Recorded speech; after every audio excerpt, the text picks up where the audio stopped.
Hello बच्चों, कैसे हैं आप लोग। देखिए आज फिर मैं हाजिर हूँ यहाँ पे एक नया टॉपिक लेके in the class of Kulkarni sir, where you feel that physics is really very easy. In the last lecture we study the some basic concept regarding the radian and degree measures, how we have to convert the degree measures into radian and radian into degree measures.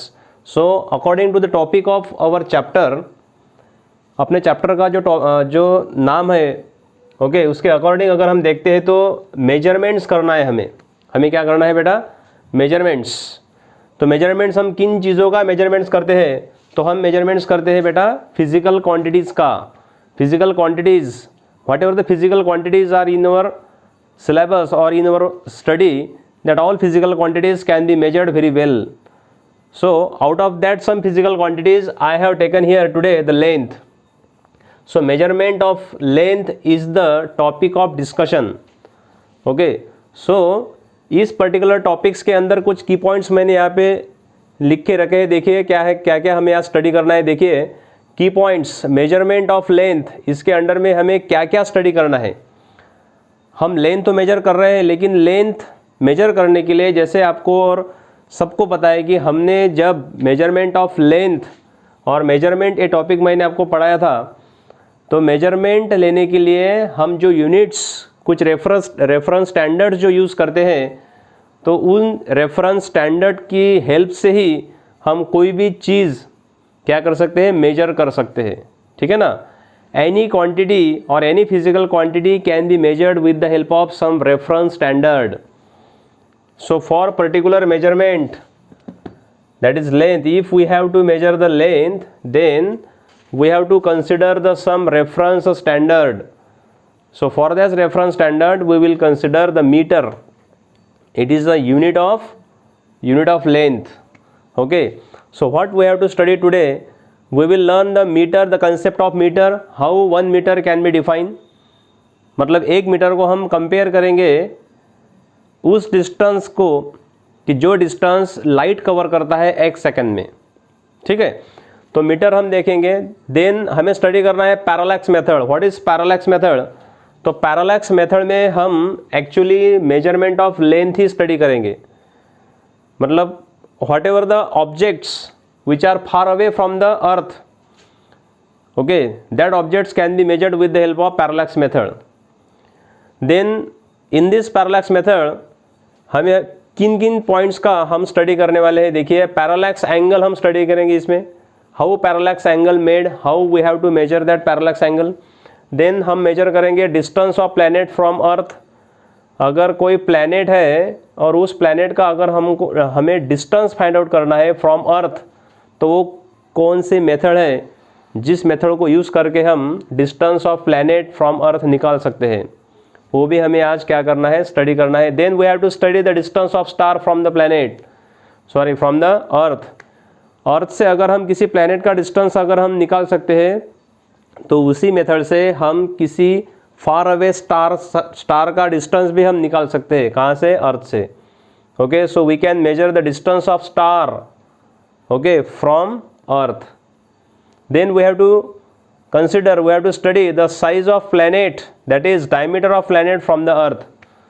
उसी तरह हम किसी planet का diameter भी निकाल सकते हैं इसी parallax method की help say.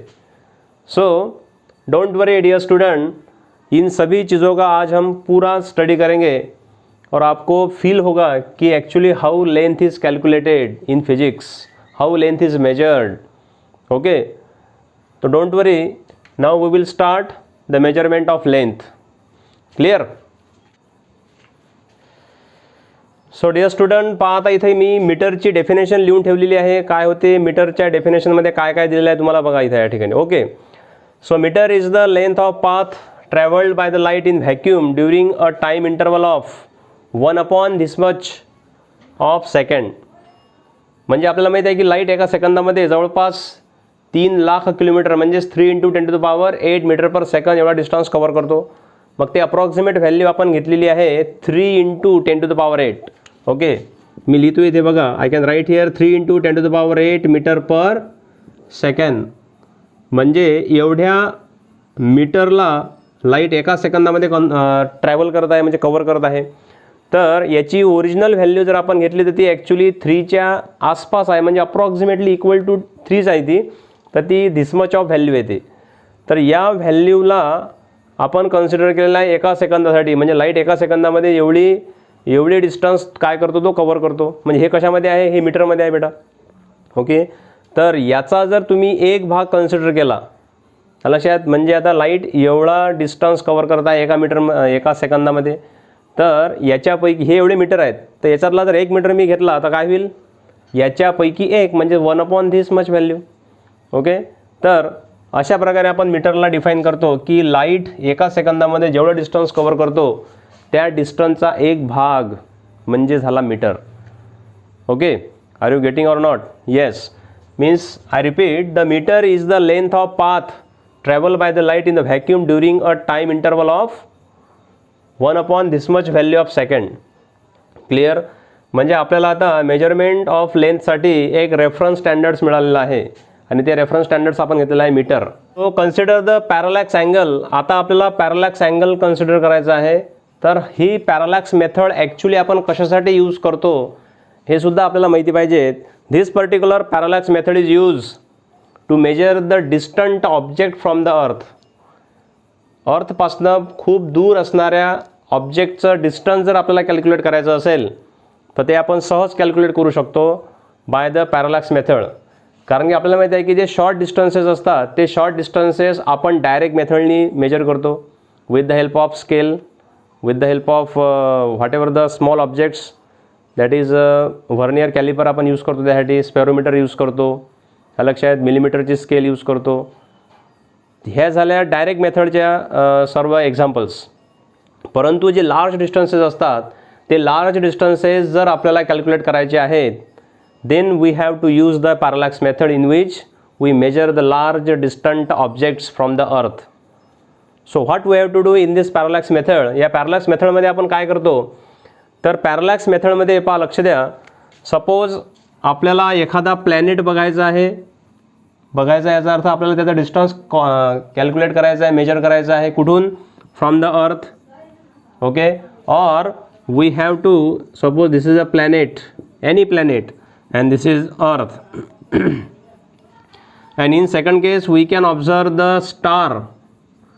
If we wish to calculate the length of star from the earth, okay, then we have to use the another method, that is also parallax method, but situation is somewhat different. Suppose this is the position of earth, this earth is revolving around the sun. Okay, म्हणजे आता याला आपल्याला माहिती आहे की 12 मंथ्सचा generally याला time period असतो, 12 months, एक पूर्ण त्याचा पिरियड कंप्लीट होण्यासाठी अर्थचा, लक्षात. तर याच्यामध्ये आपण डायमेट्रिकली अपोजिट पोझिशन्स कन्सिडर करतो अर्थच्या 6 महिन्यानंतरच्या, आणि इथून या पोझिशनपासून आपण स्टारला काय करतो, 2 पोझिशनवरून आपण मेजर करतो, लक्षात. जसं की आता या प्लॅनेटला जर आपल्याला मेजर करायचं आहे, याचा डिस्टन्स जर आपल्याला मेजर करायचं असेल तर ते आपण डायरेक्टली अर्थवरच 2 डायमेट्रिकली अपोजिट पोझिशनला आपण कन्सिडर करतो. ए आणि बी हे 2 पॉईंट कन्सिडर केले, दिस इज अर्थ. ओके, पहा आता ही अर्थ आहे आणि या अर्थचे 2 डायमेट्रिकली अपोजिट पॉईंट्स मी कन्सिडर केलेले आहेत. इथून एक ऑब्झर्वर या प्लॅनेटकडे पाहतो, म्हणजेच त्याची लाईन ऑफ व्हिजन तयार करतो, म्हणजे ही झाली एक डायरेक्शन. आणि एक दुसरा ऑब्झर्वर डायमेट्रिकली अपोजिट पॉईंटवरून त्याच प्लॅनेटकडे काय करतो, टेलिस्कोपच्या सहाय्याने ऑब्झर्व करतो. म्हणजे या ठिकाणी ए आणि बी या 2 पॉईंटवरून या प्लॅनेटकडे काय केलं जाते, ऑब्झर्वेशन्स घेतले जातात. म्हणजेच त्याला म्हटलेलं आहे बिटवीन द, म्हणजे angle between the 2 direction. 2 direction म्हणजे कोणती, ही एक डायरेक्शन झाली आणि ही एक डायरेक्शन झाली. Okay, which is a star or planet is viewed. हा स्टार आहे किंवा हा प्लॅनेट आहे, हा काय केला जातो, व्ह्यू केला जातो. Okay, at the 2 points of observation. 2 point असतात ऑब्झर्वेशनचे. We have to consider the 2 point of observation from which that particular object is to be seen, and that 2 positions forms the 2 direction. हे 2 directions तयार होतात या ठिकाणी. Okay, and now the angle between this 2 direction. Okay, हा जो angle तयार होईल या ठिकाणी थीटा, की जो आपल्याला रॅडियनमध्येच मेजर करायचा असतो, that should be a very small angle. Okay, small आणि लार्ज हे कशावर डिपेंड असेल, या प्लॅनेटचं डिस्टन्स किती जवळ आहे अर्थच्या त्याच्यावर त्याचा डिस्टन्स, त्याचा अँगल डिपेंड असतो. तो जर जवळ असेल त्याला लार्ज अँगल होईल, हा जर दूर असेल तर त्याचं डिस्टन्स दूर आहे म्हणजे त्या ठिकाणी अँगल आणखी छोटा होईल. As the distance increases the angle decreases. Okay, तर हा जो थिटा आहे हा ॲक्च्युली याच्यामध्ये मेजर केला जातो आणि या थिटाला आपण म्हणतो पॅरालॅक्स अँगल. परंतु हे झाली method to measure the planet. परंतु पहा या प्लॅनेटचं डिस्टन्स मेजर करण्यासाठी ओके जनरली आता हे जे डायमेट्रिकली टू अपोजिट पॉईंट्स आपण घेतलेले आहेत. ओके, तर हे जे डिस्टन्स असते this particular distance is called the basis, that is B. Okay, the distance between the two observations. जसं आपल्या डोळ्याने जर तुम्ही एखादी ऑब्जेक्ट पाहिली तर त्या दोन डोळ्यातलं अंतर जे असेल ते असेल बेसिस. आणि आपण खूप दूरचं सुद्धा पाहू शकतो. आपल्या दोन डोळ्याच्या अंतराच्या कम्पॅरिझनमध्ये एखादा डिस्टन्स ऑब्जेक्ट जर आपण पाहू शकतो तर ते डिस्टन्सचं, त्या ऑब्जेक्टचं डिस्टन्स आपल्या डोळ्यापासून आणि आपल्या डोळ्यातलं अंतर हे खूप काय असते, तफावत असते. याच्यामध्ये आपल्या डोळ्यातील अंतर फार कमी असते आणि आपला ऑब्जेक्ट खूप दूर असतो. Same case is here. The distance between the two observer diametrically opposite पोझिशनचं जे डिस्टन्स असते ते खूपच कमी असते, त्याला आपण म्हणतो बेसिस. आणि ज्या दोन पॉईंटपासून आपण एखादा प्लॅनेट हा ऑब्झर्व करतो त्या डिस्टन्सला आपण म्हणतो capital D, that is distance between the planet from the earth. Okay, हे नेहमी लक्षात ठेवा की आपण प्लॅनेटचं डिस्टन्स कसं काढतो. कॅपिटल डी म्हणजे डिस्टन्स असते हे. त्यानंतर ए आणि बी या दोन पॉईंटपासून आपण ऑब्झर्वेशन्स घेतलेले आहेत म्हणजे ते डिस्टन्स आहे बी. ओके, आणि आता आपल्याकडे तीन गोष्टी आलेल्या आहेत त्याच्यामध्ये. लक्षात, ह्या तीन गोष्टी कोणत्या आहेत. कॅपिटल डी, स्मॉल बी, बेसिस आणि हा पॅरालॅक्टिक अँगल म्हणजेच तो असतो अँगल ऑफ पॅरालॅक्स किंवा पॅरालॅक्स अँगल, त्याला म्हणतो आपण थीटा. हा रॅडियनमध्येच असतो बेटा. ठीक आहे, तर या ठिकाणी आपल्याला जनरली थोडीशी जॉमेट्री यूज करावं लागते कारण की आता हे डिस्टन्स इतकं छोटं असते. पहा आता हिअर आपण लिहू शकतो आता या ठिकाणी here. Okay, the distance between that is two diametrically opposite position that is B हे खूपच स्मॉल असते. कशाच्या कम्पॅरिझनमध्ये, या डीच्या. म्हणजे हा रेशो जर आपण घेतला तर पहा आता न्यूमरेटर खूपच छोटा झाला, डिनॉमिनेटर खूपच लार्ज आहे. लक्षात, कदाचित हे काही लाईट इयरमध्ये असेल. लाईट इयर म्हणजे आपल्याला डिस्टन्स माहीत पाहिजे की लाईट इयरसाठी आपल्याला व्हॅल्यू ही 10 टू द पॉवर खूप जास्त येते. जनरली ती 10 टू द पॉवर 15च्या आसपास येते. ओके, 10 टू द पॉवर 15 मीटरच्या आसपास येते, लार्ज व्हॅल्यू असते.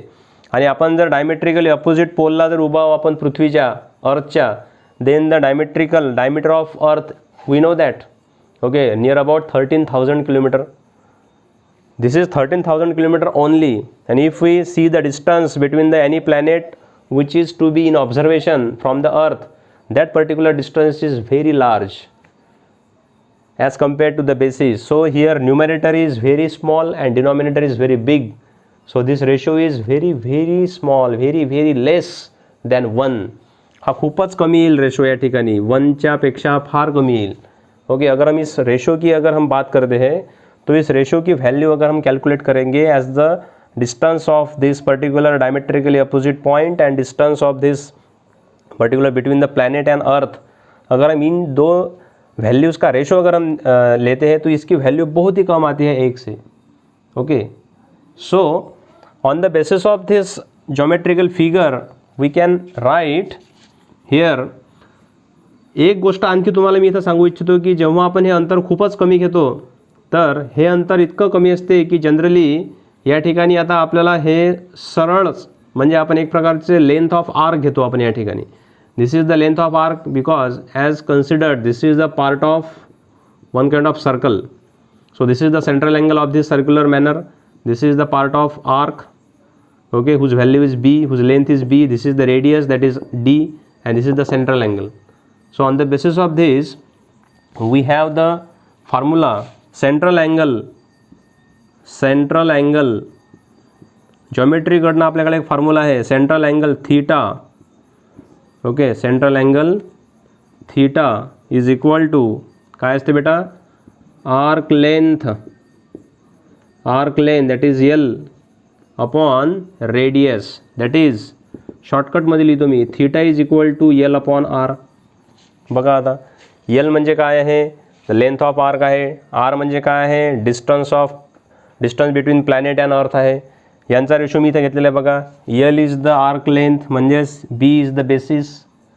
ओके, म्हणजे एल आणि इथं बी हा सारखा आहे. या फॉर्म्युल्यामध्ये आर म्हणजे रेडियस आहे, तर या ठिकाणी इथं आर म्हणजे डी आहे.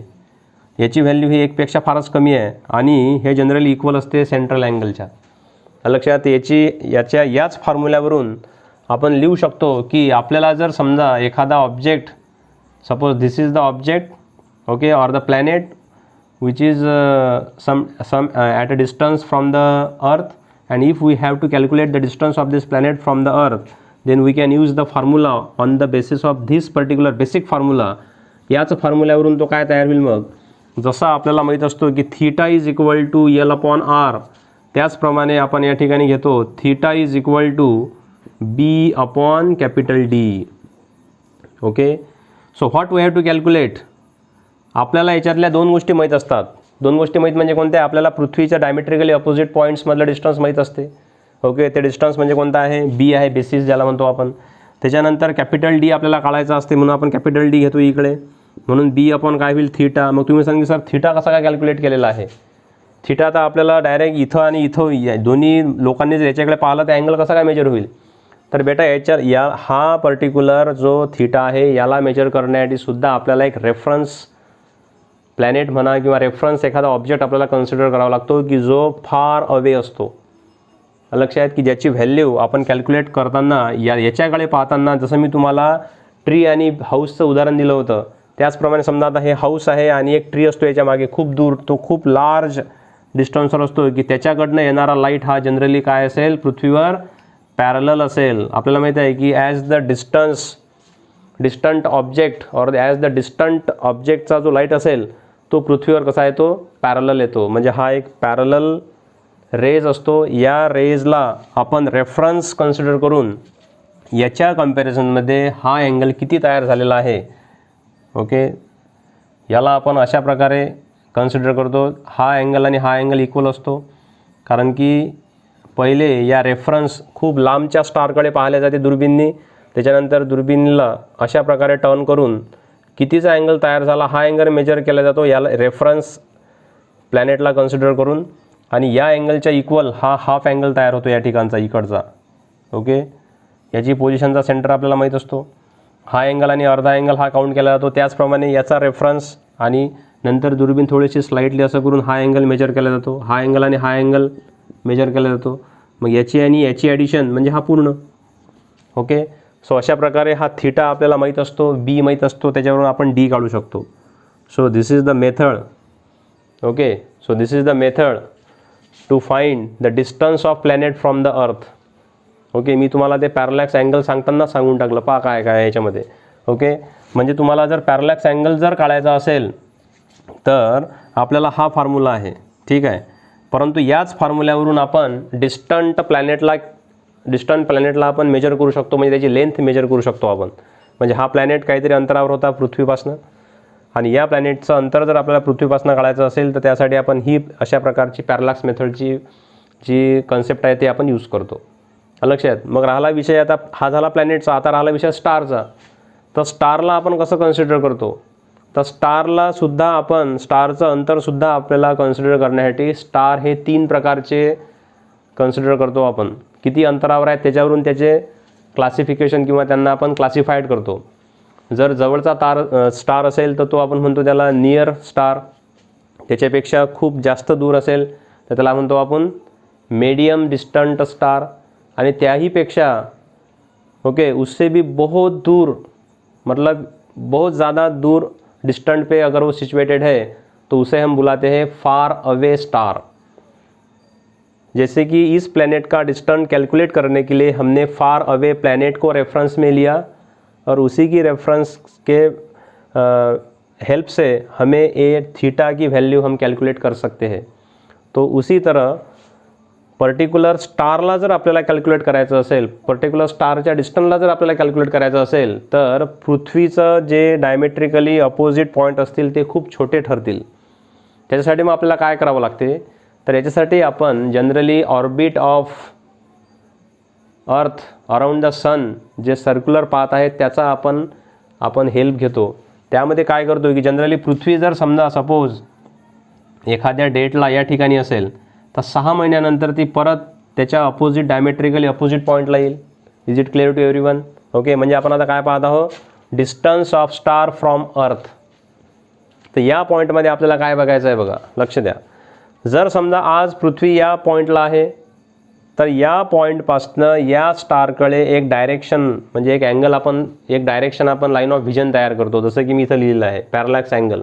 The angle between the two direction along which a star or the planet is viewed. हे दोन डायरेक्शन आहेत, त्याच्याकडे आपण स्टारकडे बघत आहोत. Is viewed at the 2 points of observation, 2 points of observation, आणि त्याच्यातला जो अँगल तयार होतो या ठिकाणी हा थीटा होईल. ओके, तर बघा कशी आहे स्टोरी, याची पण आपल्याला तुम्हाला कन्सिडर करायची आहे. डिस्टन्स ऑफ प्लॅनेट आपण पाहिलं, हे झालं डिस्टन्स ऑफ प्लॅनेट. याला मी इथे लिहू शकतो, this is the distance. Okay, distance of planet from earth. हे आपल्याला स्टडी करायचं आहे. डिस्टन्स ऑफ स्टार फ्रॉम अर्थ. यासाठी काय करायचं आहे? So dear student, here we have to consider the same case, but instead of the two diametrically opposite position of earth, we are considering the two diametrically opposite positions of earth orbit around the sun. हे जे अर्थचे orbits आहेत around the सन, त्या ऑर्बिटचा आपण diametrically opposite position consider केलेली आहे. मग यामध्ये आपण काय करतो, तर याच्यामध्ये आपण समजा आज अर्थची पोझिशन ही आहे, इथून आपण या आपल्याला ज्या स्टारला आपल्याला त्याचं डिस्टन्स आपल्याला काढायचं आहे, हे डी. ओके, हे आपण इथून व्ह्यू करतो, म्हणजे आपण इथून याची लाईन ऑफ व्हिजन एक तयार करतो. याच्यासाठी सुद्धा तुम्हाला एक खूप दूरचा फार अवे, ओके, एक डिस्टन्स स्टार तुम्हाला कन्सिडर करायचा आहे, की ज्या स्टारकडून येणारे रेज हे आपल्या या ठिकाणी आणि या ठिकाणी सुद्धा कसे येतील, पॅरलल येतील. पहा किती दूर असेल तो. Okay, so this is called the reference star. हा अशा प्रकारे घेतला आपण. या ठिकाणी सुद्धा आपल्याला एक रेफरन्स स्टार घ्यावा लागतो, की ज्याचा लाईट हा खूप दूरून येऊ राहिला आणि ते पॅरलल असेल. Okay, so from here we have to calculate the angle between this reference star, the ray of or the line of vision for this reference star and line of vision for this experiment जो करायचा आहे त्या स्टारमधला हा theta असेल. Clear? Okay, त्याचप्रमाणे आपण हा angle calculate करतो या पर्टिक्युलर आर सोबत. आता आर हा या ठिकाणी हा असेल लक्षात, किंवा आपण तो आर नंतर कन्सिडर करू. ओके, ही डायमेट्रिकली अपोजिट पोझिशन झाली. या पोझिशनवरून आपण हा थीटा कॅल्क्युलेट केला, याची व्हॅल्यू म्हणजे हा अँगल कॅल्क्युलेट केला, हा अँगल कॅल्क्युलेट केला. हा अँगल आणि हा अँगल हे दोन्ही सारखे असतील, कारण की हे काय झाली त्यांची एक प्रकारचे काय ट्रान्सव्हर्सल आहे, म्हणजेच हे अल्टरनेट अँगल तयार होतात. या ठिकाणी दोघांची व्हॅल्यू कॉन्ग्रंट आहे. ओके, त्याचप्रमाणे आपण तसाच रेफरन्स जो स्टार आहे त्याच्याकडनं येणाऱ्या लाईटला आपण कॅल्क्युलेट करतो, लाईन ऑफ व्हिजनला आपल्या या स्टारला ज्याला आपण कन्सिडर केलेला आहे. हा अँगल म्हणजे ज्यालासुद्धा मी क्रॉसनं रिप्रेझेंट करतो, हा आणि हा अँगल हा काय असेल, सारखा असेल. मग या दोघांची व्हॅल्यू या दोघांच्या इक्वल असेल, म्हणजे आपण या ठिकाणी थीटा कॅल्क्युलेट केला. ओके, मग या ठिकाणी आपल्याला आता थीटा हा माहीत झाला. ठीक आहे, या ठिकाणी आपण थीटा हा माहीत करून घेतला. We know the angle theta. Okay, and we know the distance of this basis. Here basis is again same A B. This is the value that is small B. This is the distance that is capital D. Okay, हे distance आपल्याला माहीत पाहिजे आणि हे माहीत असतेच. सन and अर्थ यांच्यातलं जे डिस्टन्स आहे ते असते 1 astronomical unit. We should know the distance between 1 astronomical unit. हे सुद्धा 1 ॲस्ट्रॉनॉमिकल युनिट आहे. ती किती असते ती तुम्हाला सांगतो मी हे कन्सेप्ट झाल्यानंतर. म्हणजे ही व्हॅल्यू आपल्याला माहीत आहे किती झाली. हा थीटा आपल्याला माहीत आहे किती आहे. आपल्याला डी कॅल्क्युलेट करायचा आहे. We have to calculate the distance of distance of star from earth. तर यासाठी परत आपण फॉर्म्युला तोच यूज करू. हे जे 2 ॲस्ट्रॉनॉमिकल युनिट डिस्टन्स झालेला आहे हे खूपच छोटा आहे as compared to this star. हा खूप लार्ज अंतरावर असतो लक्षात. म्हणून हे डी या बीच्या कम्पॅरिझनमध्ये खूपच जास्त असते हे डी. म्हणून आपण परत या ठिकाणी लिहितो here. Okay, that is basis B upon capital D is very very very less than 1. आणि हे जास्त असलं तरच आपण हा अँगल कॅल्क्युलेट करतो, कारण की या ठिकाणी हा अँगल खूपच स्मॉल पाहिजे, तो रेडियनमध्येच आपल्याला पाहिजे. दुसरी एक कंडिशन आहे, लक्षात. So we can calculate here theta is equal to B upon D, arc length divided by r radius. So d is equal to b upon theta. So this is the method to calculate the distance between, the length between, measurement of length between far star or any distant star from the earth or any distant planet from the earth. Okay, so this is the basic condition or the concept to measure the distance of star from the earth. Clear? तर बघा आता next जो topic आहे याच्यामध्ये size of planet और diameter of planet from the अर्थ. आपल्याला जर आता आपण काय केलं की प्लॅनेटचं डिस्टन्स आपण फाइंड आउट केलेलं आहे फ्रॉम द अर्थ. याच्या उलट जर एखाद्या, हा समजा आता अर्थच्या ऐवजी आपण आता इथं कन्सिडर करू एखादा प्लॅनेट आहे. Okay, suppose this is any planet. Okay, आणि इथं आपली काय आहे, अर्थ आहे.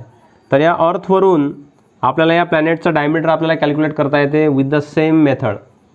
ओके, आपण काय करू की अर्थवरून एकाच पॉईंटवरून त्याच्या डायमेट्रिकली टू अपोजिट पॉईंटला आपण ऑब्झर्वेशन्स घेऊ. त्याच्यातलं डिस्टन्स जे असेल टू डायमेट्रिकली अपोजिट पॉईंटचं हे असेल B. Okay, and this is the distance. Again this will angle now theta with the same point on the earth. Now here we can calculate with the help of same formula, that is theta is equal to B upon capital D. So we can find here B, that is B is equal to theta into capital D. Okay, this is the same formula. So on the basis of this formula we can find the size of planet or diameter of the planet from the earth. So this is the point of observation from earth, and this is the two opposite, diametrically opposite points. Again I can write here A and B. Clear आहे सगळ्यांना? Okay, याच्यानंतर आपल्याला थोडीशी general माहिती थोडीशी घ्यायची आहे. जसं मी तुम्हाला आता सांगितलं या ठिकाणी की डिस्टन्स बिटवीन अर्थ अँड सन हे 1 ॲस्ट्रॉनॉमिकल युनिट असते. आणि याचं कॅल्क्युलेशन समजा एखाद्या स्टारवरून जर आपल्याला करायचं असेल तर ॲक्च्युली हा अँगल किती असतो, याची व्हॅल्यू किती असते, लक्षात. लाईट इयर ही कन्सेप्ट काय आहे, पारसेक ही कन्सेप्ट काय आहे, हे थोडंसं आपल्याला 5-10 मिनटं याच्यामध्ये आणखी बघायचं आहे. ठीक आहे ना. तर बघा आता मी तुम्हाला याबद्दल थोडं एक्सप्लेनेशन दिलेलं आहे की सपोज अर्थपासनं जर आपल्याला एखाद्या स्टारचं डिस्टन्स जर काढायचं असेल तर ह्या प्रकारची आपण पॅरलॅक्स मेथड जी यूज करतो त्यामध्ये अशा प्रकारची कन्सेप्ट आपण वापरतो. काय करतो की diametrically opposite points of particular orbit, okay, of earth around the sun आपण कन्सिडर करतो. क्लिअर आहे. तर यामध्ये आता हे स्टँडर्ड युनिट आहे, जसं की मी तुम्हाला इथे लिहून देतो. आता पहा, the distance between sun and अर्थला आपण म्हणतो 1 ॲस्ट्रॉनॉमिकल युनिट. 1 ॲस्ट्रॉनॉमिकल युनिट म्हणजे पहा आता खूप एकदम डिस्टंट ऑब्जेक्ट जर आपल्याला मेजर करायचे असतील तर पहा त्यालासुद्धा आपण एक रेफरन्स स्टँडर्ड दिलेलं आहे. ते मीटरमध्ये नाही घेता येणार आपल्याला, लक्षात. जसं की आपल्याला माहीत आहे की लाईट एका सेकंदामध्ये जवळपास 3 लाख किलोमीटर हा जातो, म्हणजे 3 × 10⁸ मीटर पर सेकंद ही त्याची व्हॅल्यू आहे. जर हाच लाईट जर असा 1 वर्ष सतत जर कंटिन्यू चालत राहिला, किंवा आपण त्याला म्हणतो की एका वर्षामध्ये लाईट किती डिस्टन्स कव्हर करेल, तर ते डिस्टन्स जे असते त्याला आपण म्हणतो 1 लाईट इयर डिस्टन्स. खूप जास्त मोठी व्हॅल्यू आहे. त्यापेक्षाही मोठी व्हॅल्यू येते 1 पारसेकची. तर या सगळ्या मोठ्या व्हॅल्यूजमध्ये याच्यामध्ये बेसिक युनिट असते एक, आणि हे बेसिक युनिट्स म्हणजे कोणता आहे, that basic unit is 1 astronomical unit. So एक ॲस्ट्रॉनॉमिकल युनिट म्हणजे किती व्हॅल्यू येते, तर ती व्हॅल्यू आपण जनरली घेऊ शकतो. आपण पाहता 1.4 म्हणजे 1 ॲस्ट्रॉनॉमिकल युनिट म्हणजे काय, तर ही पण व्हॅल्यू काही स्मॉल नाही आहे, खूप मोठी व्हॅल्यू आहे. 1.496 × 10⁻11 मीटर. पहा 1 ॲस्ट्रॉनॉमिकल युनिट म्हणजे किती झाली व्हॅल्यू, 1.496 × 10⁻11 मीटर म्हणजे झालं 1 astronomical unit. Is it clear to everyone? आता या 1 ॲस्ट्रॉनॉमिकल युनिट सारखंच आहे, याच्यापेक्षा जास्त जी व्हॅल्यू आहे ती आहे 1 light year, LY. 1 light year म्हणजे किती, तर ते होईल 9.46 × 10⁻, त्यामध्ये येते 15 मीटर्स. ओके, पहा हे आहे 1 लाईट इयर म्हणजे a distance covered by light in 1 year, as we know that the light covers a distance in 1 second is 2.99 or 3 into 10 to the power 8 metre per second. तर तोच light एका वर्षामध्ये सतत जर तो कंटिन्यू राहिला, तो जर ट्रॅव्हल करत राहिला तर तो डिस्टन्स किती कव्हर करेल बेटा? 9.46 into 10 to the power 15 metre. Is it clear? Okay. तर आता या ठिकाणी याहीपेक्षा आपल्याला मोठी व्हॅल्यू म्हणजे कन्सेप्ट कन्सिडर करायची आहे. मोठी स्केल किंवा मोठं जे लेंथ आहे ती कोणती आहे? 1 पारसेक, दॅट इज 1 PC. तर त्याची व्हॅल्यू जनरली आपल्याला कॅल्क्युलेट आपण करू. आता सांगतो तुम्हाला मी ती किती येईल. तर ती असते जनरली आपण कन्सिडर करतो त्याला 3.08 into 10 to the power 16 metre. म्हणजे 1 लाईट इयरपेक्षाही ही व्हॅल्यू मोठी आहे. तर आता ही व्हॅल्यू कधी तयार होते अशी? ही 1 पारसेक डिस्टन्स कधी तयार होते? तर जेव्हा आपण कन्सिडर करू अर्थपासनं एखादा स्टार समजा आपण घेतलेला आहे. Let us consider the any star from earth. Suppose this is the same case. Here earth is revolving around the sun in this manner and there is a one star at somewhat distance. Okay, this distance we can calculate easily. You are very well known about that. Okay, now if we consider this D, it means that this is also a one kind of R. Means what? Now this particular value or this is the one kind of sector. हा आता एक sector झालेला आहे. लक्षात. याच्यामध्ये आपण याची जी value असते ही हे डिस्टन्स म्हणजे स्टारपासनं डायरेक्टली आपण जर सनपर्यंत जो स्टार आपण अर्थपासनं कन्सिडर करून राहिलो त्या स्टारचं डिस्टन्स जेव्हा अशा ठिकाणी असेल तो स्टार, ते डिस्टन्स अशा प्रकारे असेल की हे जे रेडियस आहे म्हणजे ही जी आरची व्हॅल्यू आहे, ही आरची व्हॅल्यू किती येईल? तर ती येईल 3.08 into 10 to the power 16 metre. Okay. आणि जेव्हा ही व्हॅल्यू एवढी असेल म्हणजे हा स्टार आता इथं आहे की इथं आहे पहा. If I consider this star over here, suppose I consider this star over here. So at every position there is a separate distance or the different values of this particular R. But we have to consider the value of R in such a case or in such a way that the distance from this star to particular this sun, the value of this R should be 3.08 into 10 to the power 16. But when this will makes the value, he value केव्हा तयार होईल? जेव्हा या ठिकाणी हा जो angle असेल हा असेल 1 सेकंड रेडियनचा. पहा मी काय बोलत आहे. ओके. जेव्हा हा स्टार तुम्हाला असा कन्सिडर करायचा आहे, त्याची पोझिशन तुम्हाला अशी कन्सिडर करायची आहे की ज्या पोझिशनपासनं हा अर्थ आणि सन ओके या ठिकाणी अशा प्रकारची इथं अँगल तयार करत आहे की तो अँगल कितीचा असेल? 1 सेकंडचा असेल. त्याच वेळेस हे डिस्टन्स किती होईल? R हे होईल 1 पारसेक. पहा मी काय बोलत आहे तुम्हाला आता. ठीक आहे. म्हणजे आपल्याला ही व्हॅल्यू कशी कॅल्क्युलेट करता येईल? तर हे व्हॅल्यू आपल्याला कॅल्क्युलेट करता येते. पहा आता ही व्हॅल्यू येऊन जाईल तुम्हाला. ही व्हॅल्यू आपल्याला कॅल्क्युलेट करता येईल. R is equal to, R म्हणजे हे डिस्टन्स, हे R इज इक्वल टू आपल्याला घेता येईल 1 astronomical unit divided by 1 second radian. मग याला आपण कॅल्क्युलेट करू शकतो. काय आहे 1 ॲस्ट्रॉनॉमिकल युनिट किती आहे? 1 ॲस्ट्रॉनॉमिकल युनिट म्हणजे आरची व्हॅल्यू आपल्याला कॅल्क्युलेट करायची आहे. आता तर आरची व्हॅल्यू आपण कशी कन्सिडर करतो? तर या आरची व्हॅल्यू आपण कन्सिडर करतो. आपल्याला माहीत आहे की हे व्हॅल्यू घेतो आपण आणि डिवाइड बाय ही. लक्षात. मग काय होईल? 1 ॲस्ट्रॉनॉमिकल युनिट किती आहे?